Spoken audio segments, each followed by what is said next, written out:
যারা এই দুর্দান্ত সার্কুলারটি দেখার জন্য ক্লিক করেছেন, ভিডিওটি দেখতে লাইক দিয়ে কন্টিনিউ করা অনুরোধ জানাচ্ছি। আসসালামু আলাইকুম বন্ধুরা, বরাবরের মতো আবারও সম্পূর্ণ নতুন একটি সরকারি নিয়োগ বিজ্ঞপ্তি নিয়ে আপনাদের মাঝে হাজির হয়েছে।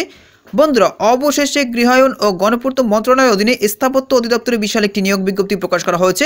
এখানে আপনারা বাংলাদেশের সকল জেলা থেকে অষ্টম, এসএসসি, এইচএসসি এবং স্নাতক পাশের ছেলে এবং মেয়ে উভয় প্রার্থী আবেদন করতে পারবেন।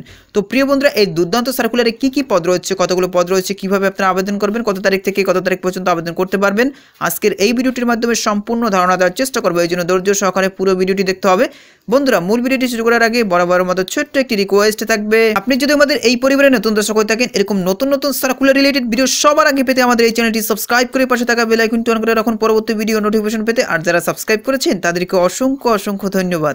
প্রিয় বন্ধুরা, এখানে দেখতে পাচ্ছেন গণপ্রজাতন্ত্রী বাংলাদেশ সরকার গৃহায়ন ও গণপূর্ত মন্ত্রণালয় স্থাপত্য অধিদপ্তর, এখানে তাদের অফিসিয়াল ওয়েবসাইটে লিঙ্ক দেওয়া আছে, আপনারা চাইলে ভিজিট করে দেখতে পারেন।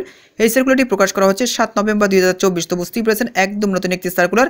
আর এখানে কিন্তু আপনাদেরকে অনলাইনে আবেদন করতে হবে, এখানে আপনারা অফলাইনে আবেদন করতে পারবেন না। নিচে একদম বিস্তারিতভাবে দেওয়া রয়েছে। এখানে দেখতে পাচ্ছেন প্রথম যে পদটি দেখতে পাচ্ছেন, ড্রাফটসম্যান না হবে একজন, বেতন স্কেল 11,300 টাকা থেকে 27,300 টাকা পর্যন্ত।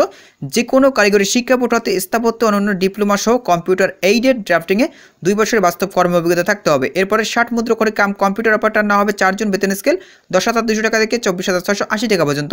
কোনো স্বীকৃত বিশ্ববিদ্যালয় হতে অনন্য দ্বিতীয় শ্রেণী বা সমমানের সিজিপিএ সহ স্নাতক বা সমমানের ডিগ্রি অর্জন করতে হবে। 60 লিপিতে সর্বনিম্ন গতি বাংলায় 45 শব্দ এবং ইংরেজিতে 37 শব্দ গতি থাকতে হবে প্রতি মিনিটে। এবার দেখতে পাচ্ছেন কম্পিউটার মুদ্রাক্ষরের সর্বনিম্ন গতি বাংলায় 25 শব্দ এবং ইংরেজিতে 30 শব্দ গতি থাকতে হবে প্রতি মিনিটে। এরপরে বন্ধুরা দেখতেই পাচ্ছেন ড্রাফটসম্যান নকশাকার গ্রেড 4, এখানে 8 জন হবে, বেতন স্কেল 9,700 টাকা থেকে 23,490 টাকা পর্যন্ত। যে কোনো শিক্ষিত বোর্ড থেকে আপনাদেরকে এইচএসসি বা সমমানের পাস করতে হবে।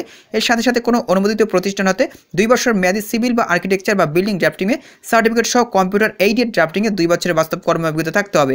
এরপর বন্ধুরা দেখতেই পাচ্ছেন অফিস সহকারী কাম কম্পিউটার মুদ্রাক্ষরিক না হবে 10 জন, বেতন স্কেল 9,300 টাকা থেকে 22,490 টাকা পর্যন্ত।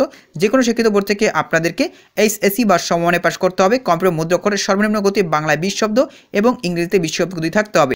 এরপরে প্রিয় বন্ধু দেখতে পাচ্ছেন গাড়ি চালক না হবে 3 জন, বেতন স্কেল 9,300 টাকা থেকে 22,490 টাকা পর্যন্ত। যে কোনো শিক্ষিত বোর্ড থেকে আপনাদেরকে অষ্টম বা সমমানের পাস করতে হবে। এর সাথে বাংলাদেশ রোড ট্রান্সপোর্ট অথরিটি কর্তৃক ইস্যুকৃত বৈধ লাইসেন্সধারী হতে হবে। প্রিয় বন্ধুরা, এরপর দেখতে পাচ্ছেন সহকারী মডেল মেকার না হবে 3 জন, বেতন স্কেল 8,800 টাকা থেকে 21,310 টাকা পর্যন্ত। যে কোনো শিক্ষিত বোর্ড থেকে আপনাদেরকে এসএসসি বা সমমানের পাস করতে হবে। এর সাথে 2 বছর মেয়াদী সিভিল বা আর্কিটেকচার বা বিল্ডিং ড্রাফটিং সার্টিফিকেট সহ কম্পিউটার এইডেড ড্রাফটিংয়ে মডেল তৈরির কাজে 1 বছরের বাস্তব অভিজ্ঞতা থাকতে হবে। এরপরে বন্ধুরা দেখতে পাচ্ছেন অফিস না হবে 13 জন, বেতন স্কেল 8,250 টাকা থেকে 20,010 টাকা পর্যন্ত। যে কোনো শিক্ষিত বোর্ড থেকে আপনাদেরকে এসএসসি বা সমমানের পাস করতে হবে। তো প্রিয় বন্ধুরা, নিচের দিকে দেখতে পাচ্ছেন আবেদনের শর্তাবলীর কথা উল্লেখ করা রয়েছে, অর্থাৎ এই সকল শর্তাবলী মেনে এখানে আবেদন করতে হবে। তো এখানে কিন্তু আপনাদেরকে অনলাইনে আবেদন করতে হবে, এখানে আপনারা অফলাইনে আবেদন করতে পারবেন না। তো কিভাবে আপনারা অনলাইনে আবেদন করবেন আমি আপনাদেরকে দেখাচ্ছি। এই যে একটা লিঙ্ক দেখতে পাচ্ছেন, এই লিঙ্কের মাধ্যমে মূলত আপনাদেরকে অনলাইনে আবেদন করতে হবে। অনলাইনে আবেদনের শুরু তারিখ হচ্ছে 13/11/2024 সকাল 10টা থেকে, আবেদনের শেষ তারিখ হচ্ছে 9/12/2024 বিকাল 5 ঘটিকা পর্যন্ত আপনারা এই সার্কুলারে আবেদন করতে পারবেন। এরপরে কিন্তু আপনারা এখানে আবেদন করতে পারবেন না। তো প্রিয় বন্ধুরা, এখন জেনে নেব এই সার্কুলারে আবেদন করতে হলে কত টাকা পে করতে হবে। এখানে বন্ধুরা একদম স্পষ্টভাবে দেওয়া রয়েছে। এখানে দেখতে পাচ্ছেন টেলিটক প্রিপেড মোবাইল নাম্বারের মাধ্যমে 2টি SMS করে পরীক্ষার ফি বাবদ 1 নং ক্রমিক পদের জন্য মোট সার্ভিস 400 আপনাদেরকে 335 টাকা পে করতে হবে। এরপর দেখতে পাচ্ছেন 2 থেকে 5 নং ক্রমিক পদের জন্য মোট সার্ভিস 400 আপনাদেরকে 223 টাকা পে করতে হবে। 6 ও 7 নং ক্রমিক পদের জন্য মোট সার্ভিস 400 আপনাদেরকে 112 টাকা পে করতে হবে 72 ঘন্টার ভিতরে। আশা করি আপনারা এই সার্কুলার সম্পর্কে বিস্তারিত জানতে পেরেছেন। তো প্রিয় বন্ধুরা, আজকের এই ভিডিওটি এই পর্যন্ত।